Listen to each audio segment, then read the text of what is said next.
Sate Dangong-Dangong. Sesuai namanya, sate Dangong-Dangong berasal dari kawasan Dangong-Dangong di Kecamatan Guguk, Kabupaten 50 Koto, Sumatera Barat. Lokasinya berada sekitar 15 km di sebelah barat kota Payakumbuh. Dari kota Padang, kawasan tersebut dapat dicapai dalam 3 jam perjalanan dengan menggunakan kendaraan umum. Di daerah asalnya, sate Dangong-Dangong cukup mudah dijumpai. Ada pedagang yang menjajakan dari kampung ke kampung dengan menggunakan sepeda motor, ada pula yang menjual di pasar tradisional hingga di warung-warung khusus. Dari sekian banyak label sate Dangong-Dangong yang ada saat ini, sate buatan keluarga Bur alias Mak Kidwah termasuk salah satu yang paling ternama. Lebih tepatnya warung sate Dangong-Dangong asli ini terletak di Jalan Sudirman nomor Kelurahan Daya Bangun, Kecamatan Payakumbuh Barat, Kota Payakumbuh, Sumatera Barat.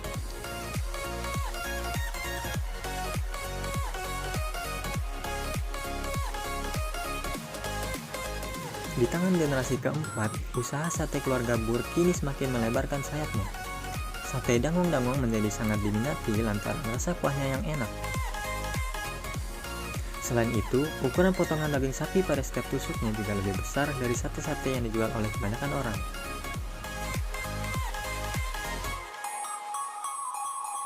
Cara penyajian sate Dangong-Dangong di sini ialah dengan memisahkan daging dari ketupat dan kuah sate dalam piring yang berbeda. Lewat cara tersebut, jumlah daging yang disajikan disesuaikan dengan jumlah pelanggan yang menempati sebuah meja. Setiap harinya, satu warung cabang keluarga Bur menghabiskan 30 kg daging sapi. Sementara pada musim-musim lebaran, satu cabang bisa menghabiskan ratusan kilogram daging sapi per harinya.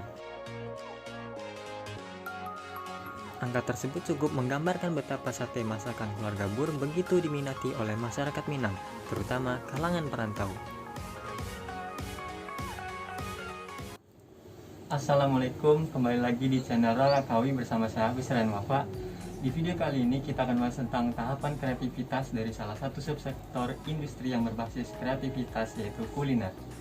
Kuliner masuk dalam subsektor industri yang berbasis kreativitas karena banyak sekali produk-produk kuliner yang tidak dibuat secara massal, yang dibuat oleh tangan-tangan terampil.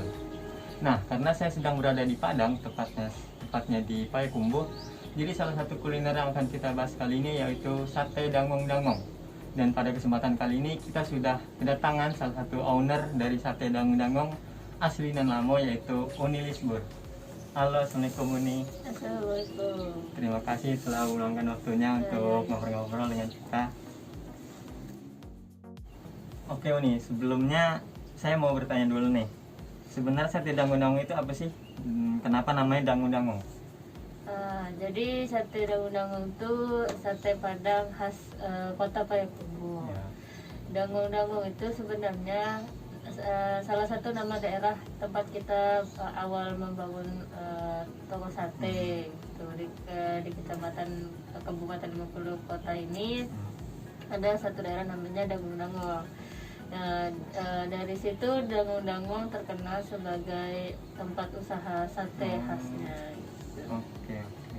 Nah, usaha kuliner sate Dangong-Dangong ini sudah berdiri sejak berapa lama ini? Dari tahun 1989. Awalnya usaha ini sudah sampai saat ini usaha ini sudah berjalan 4 generasi. Awalnya itu dari kakek bapak saya, kemudian kepada kakek saya, kemudian kepada ibu bapak saya, barulah sekarang saya dengan saudara-saudara. Gitu. Oke. Nah, untuk cabang dan karyawannya sendiri sudah ada berapa banyak nih? Kalau cabang yang asli keluarga Bur, keluarga kita ini udah ada 8 cabang, masing-masing dikelola putra-putri bapak saya. Dan untuk karyawannya itu masing-masing cabang 10 sampai 20 orang. Oke. Terus kalau boleh tahu nih, untuk omset per bulan itu kira-kira berapa tuh?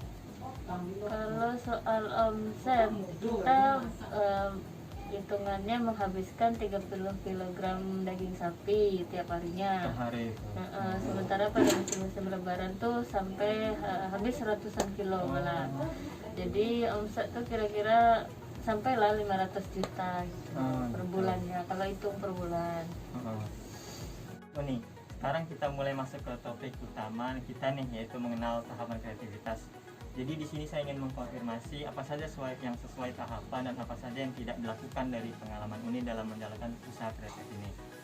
Nah, apa sih yang dipelajari terlebih dahulu sebelum memulai menemukan ide kreatif kuliner sate daun-daun ini? Sebenarnya dasarnya adalah kan sate Padang. Sate Padang itu beda dari sate daerah lain. Jadi itu yang kita pelajari dulu. Sate Padang di sini awalnya yang ada itu kan sate Pariaman. Nah, kita belajar dulu sate Padang seperti apa, kemudian sate Padang itu harus bagaimana. Oke. Nah, lalu untuk menjadi kreatif itu kan harus latihan. Orang-orang kreatif itu mestilah orang-orang yang kreatif. Nah, latihan seperti apa sih yang Uni lakukan dalam membangun usaha kreatif? Latihan yang kita lakukan tuh bagaimana cara membuat sate Padang, mulai dari bumbu, terus memasak kuah, ataupun memilih daging sapinya. Jadi ya latihannya itu penting lah agar kita menghasilkan produk yang benar-benar berkualitas. Nah, selanjutnya bagaimana Uni menemukan ide untuk memulai usaha kuliner sate daun-daun ini? Ya awalnya kan di daerah Dangu-Dangu itu hanya membuat lontongnya, kan. Kemudian kita coba juga membuat lontong ini kan tadi buat sate Padang, kenapa enggak kita buat juga sate Padangnya? Variasi lain gitu. Iya, dengan kuah yang tapi khas dari kita sendiri, berbeda dari tadi sate Pariaman yang sudah banyak orang kenal. Sate Pariaman itu kan kuahnya merah, pedas. Kalau kita kuahnya lebih kuning, kental, tidak begitu pedas. Dan dagingnya juga tebal-tebal ya, beda. Dagingnya juga beda, ya. Dagingnya jauh lebih tebal. Nah, selanjutnya ini melalui tahapan investigasi nggak nih? Jadi kayak mencari tahu cocok nggak sih produk ini untuk dipasarkan ke muka umum nantinya gitu? Oh iya, tentu. Karena itu kan sudah ada contoh sate yang dikenal sama masyarakat. Nah itu kita juga tanyakan bagaimana masyarakat pendapatnya tentang sate yang sudah ada, kemudian harus seperti apa kita membuat sate yang berbeda yang disukai masyarakat. Nah, lalu ini membuat sketsa atau gambaran tidak untuk tentang bagaimana sih suatu usaha ini dapat diterima oleh masyarakat nantinya? Kalau untuk gambarannya sih kita hanya membayangkan ya, nggak mencatat atau seperti apa. Kita hanya membayangkan seperti apa nanti konsepnya, kita buat tentang tempat usaha, cara penyajiannya, kemudian dari mana modal untuk memulai bisnis ini. Oke, baik.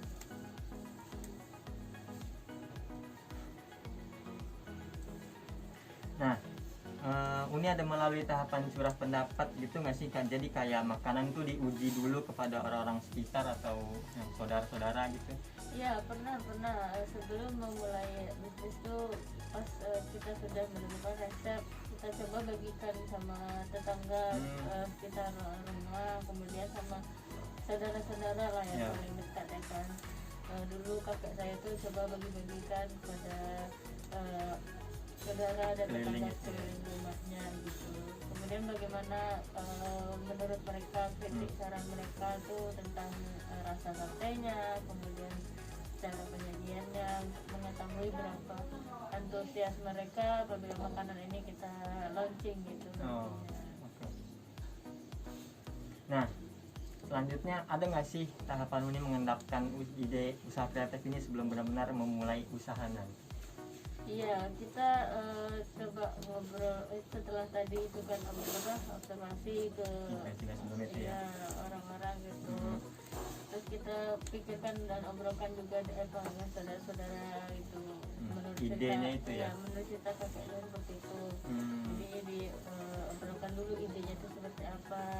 Matang-matang. Terus ya dipikirkan lagi modalnya apa kekurangan dan kelebihannya jika memulai bisnis ini. Jadi nggak perlu buru-buru tuh ya? Iya, jadinya ya nggak buru-buru lah kita.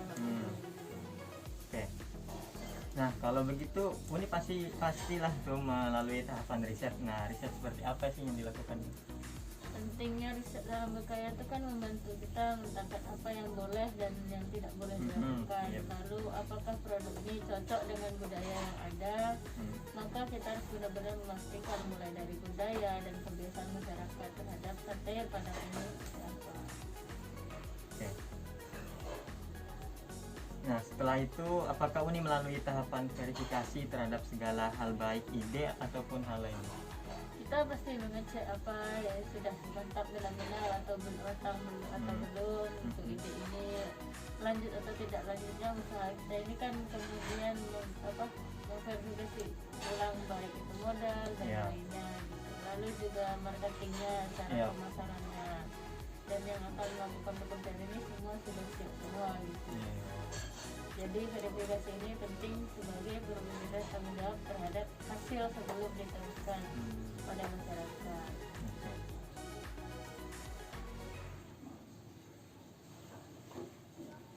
Nah, lalu ada ini nih, penjadwalan namanya. Kemudian ini membuat semacam penjadwalan gitu nggak sih, kayak kapan produk ini selesai atau kapan produk ini mau di launching gitu? Ya, tentu kita melakukan penjadwalan tersebut. Jadi sejak awal tuh kita membuat jadwal kerja, lalu kita bisa merancang dan menargetkan produk ini akan selesainya kapan, kemudian kapan kita harus memulai. Nah, lalu yang terakhir nih ada eksekusi. Seperti apa sih eksekusi yang dilakukan akhirnya untuk usaha ini? Ya, eksekusi ini kan artinya kita menuangkan seluruh tahapan yang telah kita lakukan sebelumnya.